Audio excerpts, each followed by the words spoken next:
చంద్రబాబు నాయుడు దాదాపుగా 18 నెలలు అధికారంలోకి వచ్చి ఈ 18 నెలలలో నువ్వు ఎటువంటి కార్యకలాపాలు చేపట్టావు, ఏ విధంగా దీన్ని అరికట్టడానికి పథకాలు రచించావు, ఏ విధంగా దీన్ని రూపుమాపాలనేటువంటి ఆలోచన చేసావు అనేటువంటిది మాని అధికారంలోకి రాగానే డాంబికాలు బలికి 100 రోజుల్లోనే నేను నిర్మూలించేస్తాను, డ్రగ్స్ రహిత ఆంధ్ర రాష్ట్రంగా తీర్చిదిద్దుతాను అని చెప్పి ఆయన ఆకాశాన్ని అంటేటువంటి విధంగా ప్రకటనలు చేయడం జరిగింది. ఈరోజు 550 రోజుల పైచిలుకు నువ్వు అధికారంలోకి వచ్చి ఇప్పటి వరకు డ్రగ్స్ని రూపుమాపడం చేతగాక, దానిని అడ్డుకోలేక, నీ కింద ఉన్నటువంటి మీ శాసనసభ్యులే వాటిని ప్రోత్సహిస్తూ ఆ విధంగా వాళ్ళు దానిని ముందుకు తీసుకువెళ్తూ ఉంటే వాళ్ళు ఒక అండదండలు అందిస్తుంటే నిన్న సాక్షాత్తు ముఖ్యమంత్రిగా ఉన్నటువంటి వ్యక్తి పెంచిలియ హత్య పట్ల ఏ విధంగా స్పందించాలి, ఏ విధంగా వ్యవహరించాలనేటువంటి కనీస పరిజ్ఞానం కూడా లేకుండా దానిని రాజకీయాలకు వాడుకొని ఉంగుటూరులో జరిగినటువంటి కార్యక్రమంలో మొత్తం వైఎస్ఆర్ కాంగ్రెస్ పార్టీదే తప్పు అన్నట్టుగా ఆయన మాట్లాడినటువంటి మాటలు ఆయన దివాలా కోరుతనానికి, దిగజారుడుతనానికి నిదర్శనం అని చెప్పి ఈ సందర్భంగా నేను తెలియజేస్తున్నా. ముఖ్యమంత్రి స్థాయిలో ఉండేటువంటి వ్యక్తి లోతుగా అధ్యయనం జరిపి ఏ విధంగా జరిగిందనేటువంటి దాని మీద విశ్లేషించాలా, మరలా ఇటువంటి పునరావృతం కాకుండా చర్యలు చేపట్టాలి తప్ప ఇదంతా వైఎస్ఆర్ కాంగ్రెస్ పార్టీ నిర్వాహకం, వైఎస్ఆర్ కాంగ్రెస్ పార్టీ పెంచి పోషించింది అని మాట్లాడితే పైనుంచి కింద దాకా వైఎస్ఆర్ కాంగ్రెస్ పార్టీకి సంబంధించినటువంటి వాళ్ళ మీద ఈరోజు మీరు లేనిపోయినటువంటి అబండాలు వేస్తే దానిని ముఖ్యమంత్రి దగ్గర నుంచి చోటామోటా కార్యకర్తల దాకా అదే గీతం ఆలపిస్తే ఈరోజు మీరు ఏమి చెప్పదలుచుకున్నారు ఈ సమాజానికి?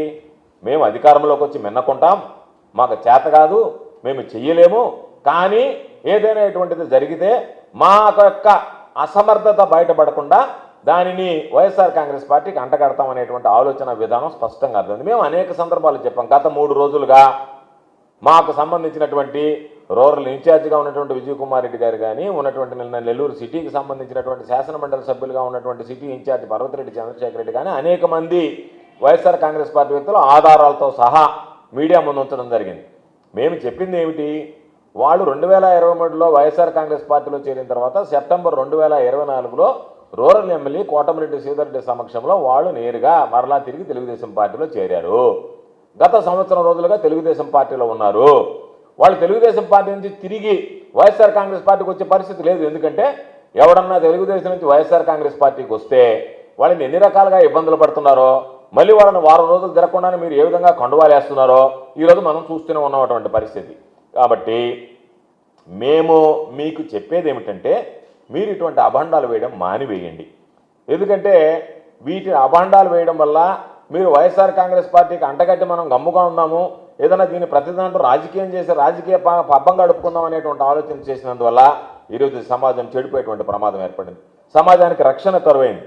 ఈరోజు జరిగినటువంటి హత్య పట్ల ప్రజాగ్రహం వెల్లుబుకుతుంది అంటే దాని అర్థం ఈ ప్రభుత్వం పట్ల నిరసన తెలియజేస్తున్నారు. ఇది పెంచిలే పట్ల తెలియజేసేటువంటి నిరసన, పెంచిలే పేరిట జరిగేటువంటి ఈ నిరసన ఈరోజు ఎక్కడికి వెళ్ళినా సరే అనేక రకాలుగా ఈ నిరసన కార్యక్రమాలు నిర్వహిస్తున్నారు ప్రజలు. అంటే ఇది ఒక పార్టీతో అయ్యేటువంటి పరిస్థితి కాదు, స్వచ్ఛందంగా ప్రజలు పాల్గొంటున్నారు. కాబట్టి అంటే ప్రజలు ఈ ప్రభుత్వ విధానాల మీద వ్యతిరేకత ప్రకటిస్తున్నారు. కాబట్టి ప్రభుత్వ వ్యతిరేకత ప్రభుత్వ విధానాల మీద ఆగ్రహం వ్యక్తం చేస్తున్నారు. కాబట్టి ఇంత పెద్ద ఎత్తున ఈరోజు ప్రజలు కూడా పాల్గొనేటువంటి పరిస్థితి ఏర్పడింది.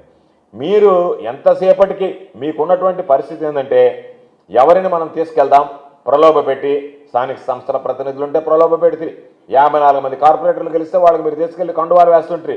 దానితో పాటు వాళ్ళందరినీ ప్రలోభ పెట్టి తీసుకెళ్లాలా, లేదంటే వాళ్ళని బ్లాక్ మెయిల్ చేయాలా, మిగతా వాళ్ళని బెదిరించాలంటే మీకు రౌడీ షీటర్లు కావాలా. ఆ రౌడీ షీటర్లు మీతో పాటు ఉంటే ఎవడన్నా ఏదన్నా మాట్లాడినా మీకు ఎదురు తిరిగినా వెంటనే ఈ రౌడీ షీటర్ను ఊసిగొలిపి వాళ్ళ మీదకి దాడులు చేయించాలా. కాబట్టి ఆ రౌడీ షీటర్ల అండదండలు మీకు అవసరం అనేటువంటిది ఎప్పుడైతే మీరు భావించారో ఆ రౌడీ షీటర్లు ఏ రోజైతే నెల్లూరు జిల్లాలో మీ శాసనసభ్యులు అందరూ కలిసి పెంచి పోషించడం మొదలుపెట్టారో వాళ్ళు ఈరోజు ఇష్టారీతిగా వ్యవహరించి సమాజంలో చీడపురుగుల్లాగా తయారయ్యారు. ఏదైనా జరిగినప్పుడు పోలీసులు కాస్త హడావిడి చేయడం, ఆ తర్వాత వదిలివేయడం అనేటువంటిది ఆనవాయితీగా ఉంది. నేను ఒక్కటే విషయం నెల్లూరు జిల్లా ప్రజలకి, మీడియాకి, రాష్ట్ర ప్రజలకి చెప్పదలుచుకున్నా. ఈరోజు ఆమె ఏదైతే అర్వ కామాక్షి ప్రధాన సూత్రధారి, హత్యకు సంబంధించినటువంటి పెంచిలే హత్యలో ప్రధానమైనటువంటి సూత్రధారి, ఆమెని పోలీసులు అరెస్ట్ చేసిన తర్వాత ఆమె ఇంటి మీద సోదాలు నిర్వహిస్తే ఆ ఇంట్లో 25 కేజీల గంజాయి దొరికినట్టుగా పోలీసులు ఈరోజు కేసు పెట్టి ఆమెను రిమాండ్కి పంపించడం జరిగింది. మంచిదే, పోలీసులు వెంటనే దానికి సంబంధించి స్పందించారు, దాని ఇంటి మీద దాడి చేశారు, వాళ్ళ ఇంటి మీద 25 కేజీల గంజాయిని పట్టుకున్నారు. అయితే ఎవరన్నా ఈరోజు రాష్ట్రంలో కానీ, నెల్లూరు జిల్లాలో కానీ, నెల్లూరు నగరంలో కానీ తెలుగుదేశం పార్టీకి అడుగులకు మడుగులొత్తే వాళ్ళు తప్ప, తెలుగుదేశం పార్టీ కనుసన్నల్లో వ్యాపారాలు వ్యవహారాలు నిర్వహించే వాళ్ళు తప్ప వైఎస్ఆర్ కాంగ్రెస్ పార్టీకి సంబంధించినటువంటి వాళ్లే అయి ఉండి ఉంటే 25 కేజీల గంజాయి ఇంట్లో పెట్టుకొని అమ్మేటువంటి ధైర్యం ఉండేదా? ఇది ప్రజలు ఆలోచన చేయాల్సినటువంటి సమస్య, ప్రజలు అర్థం చేసుకోవాల్సినటువంటి విషయం. ఎందుకు చెబుతున్నామంటే ఈరోజు 25 కేజీల గంజాయి ఎక్కడ ఉంటే ఈ ప్రభుత్వ వైఫల్యం కదా, ఇంటెలిజెన్స్ వైఫల్యం కదా. అంతే, ఎంత బాహాటంగా ఎంత బహిరంగంగా వాళ్ళ అమ్మకాలు సాగించి ఉంటే ఆ తర్వాత మీరు వెళ్ళినా కూడా వాళ్ళు మిమ్మల్ని గురించి అయ్యో మన మీద కేసు పడింది ఎక్కడన్నా దాచిపెట్టాలనేటువంటి ఆలోచన కూడా లేకుండా ఇంట్లోనే పెట్టుకుని ఉన్నారు అంటే వాళ్ళకున్నటువంటి ధైర్యం, ధీమా, ఈ ప్రభుత్వం మనది, ఈ ప్రభుత్వం మనల్ని కాపాడుతుంది, ఈ ప్రభుత్వంలో ఉండేటువంటి ఎమ్మెల్యేలు మనల్ని కాపాడతారనేటువంటి ధీమా ధైర్యం కలిగింది కాబట్టే వాళ్ళు ఆ విధంగా లెక్కలేనితనంగా ఈరోజు చెలరేగిపోయారు. 25 కేజీల గంజాయి మీకు పట్టుబడిందంటేనే ఇది ప్రభుత్వ వైఫల్యంగా చంద్రబాబు భావించాలనా లేదా? అంటే ఒక వ్యక్తి హత్య కేసులో ఇరుక్కున్న తర్వాత జరిగినటువంటి సోదాలో బయటపడ్డటువంటిది. ఒకవేళ ఆ హత్య కేసులో ఆమె దొరక్కపోయి ఉంటే కేజీల కొద్దీ ఈరోజు ఆమె చేస్తున్నటువంటి కార్యకలాపాలు విస్తరించి ఉండేది. ఎందుకు పోలీసులు భయపడుతున్నారు? పోలీసులు ఎందుకు వెనకాడుతున్నారు? ఎవరన్నా సంఘ విద్రోహ శక్తులు కానీ, ఇటువంటి యాంటీ సోషల్ ఎలిమెంట్స్గా ఉన్నటువంటి వాళ్ళు కానీ, ఎక్కడన్నా డ్రగ్స్కి సంబంధించినటువంటి వాళ్ళని కానీ మీరు వెంటనే ఎక్కడన్నా కానీ అరెస్ట్ చేసి తీసుకొస్తే వెంటనే మీకు ఎమ్మెల్యే ఆఫీసు నుంచి ఫోన్ వస్తుంది, వెంటనే వదిలిపెట్టమంటారు. మీరు విధులైనటువంటి పరిస్థితుల్లో వాటిని వదిలిపెట్టడం, ఎవరినన్నా ఏదన్నా తప్పనిసరి పరిస్థితుల్లో అమాయకులు ఇరికించేటువంటి పరిస్థితి ఉంది తప్ప మీరు న్యాయంగా చట్టంగా ఉంటే ఈరోజు ఎంత దారుణమైనటువంటి పరిస్థితులు ఉన్న నెల్లూరులో ఒక ఇంట్లో 25 కేజీల గంజాయి దొరికింది. ఏది మర్డర్ చేయించినటువంటి ఆమె ఇంట్లో, కామాక్షి ఇంట్లో 25 కేజీల గంజాయి దొరికిందంటే ఇది మీ వైఫల్యం కాదా? ప్రభుత్వ వైఫల్యం కాదా? పోలీసు వైఫల్యం కాదా? మీ నిఘా విభాగాల వైఫల్యం కాదా? ఎంత విచ్చలవిడిగా నెల్లూరు జిల్లాలో గంజాయి మీ హయాంలో వేళ్ళూరు కునింది అనేటువంటి దానికి ఇది ఒక ఉదాహరణ కాదా?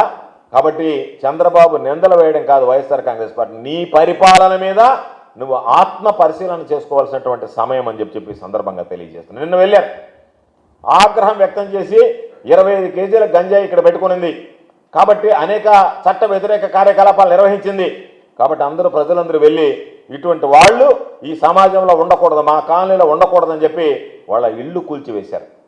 చంద్రబాబు నాయుడు గారికి మేము ఒకటే చెప్తున్నాం, ప్రజల ఆగ్రహావేశాలు ఏ విధంగా ఉన్నాయి అంటే ఈరోజు వాళ్ళు ఇళ్ళు కూల్చారు. గుర్తుంచుకోండి, రేపు మీ ప్రభుత్వాన్ని కూల్చివేస్తారు ప్రజలు అనేటువంటి విషయాన్ని మీరు గుర్తుంచుకోండి. ఈరోజు కూల్చింది ఇళ్ళు కాదు, వాళ్ళకున్నటువంటి ఆగ్రహం, వాళ్ళకున్నటువంటి ఆవేశం, వాళ్ళకున్నటువంటి ఆందోళన, వాళ్ళకున్నటువంటి ఈ ప్రజా వ్యతిరేక విధానాలు అవలంబిస్తున్నటువంటి ప్రభుత్వ వ్యతిరేకత, దీనిని దృష్టిలో పెట్టుకొని నేరుగా వెళ్ళి ఈ పోలీసులు, ఈ ప్రభుత్వం మనకి న్యాయం చేయదు, ఈ పోలీసుల ద్వారా చంద్రబాబు ప్రభుత్వంలో కూటమి పాలనలో మనకి ఎక్కడా న్యాయం జరిగేటువంటి పరిస్థితి లేదు అని వాళ్ళు ఆలోచన చేశారు కాబట్టి నేరుగా వెళ్ళి మనంతటా మనమే తిరగబడదాం, మనంతటా మనమే ఇటువంటి వాటిని తరిమి కొడదాం. కాబట్టి వ్యవస్థ మీద నమ్మకం పోయినప్పుడే ప్రజలు వీధుల్లోకి వచ్చేటువంటి పరిస్థితి వస్తుంది. ఆ వ్యవస్థ మీద, మీ ప్రభుత్వం మీద ఈరోజు నమ్మకం పోయింది కాబట్టే ఈరోజు ప్రజలే స్వచ్ఛందంగా వచ్చి మేమే ఇటువంటి వాటిని అరికడతాం, మేమే వాళ్ళని శిక్షిస్తాం, మేమే వాళ్ళని ఇక్కడి నుంచి తరిమి కొడతాం అనేటువంటి ఆలోచన చేసి ఈరోజు వాళ్ళ ఇళ్ళు కూడా కూల్చివేయడం జరిగింది.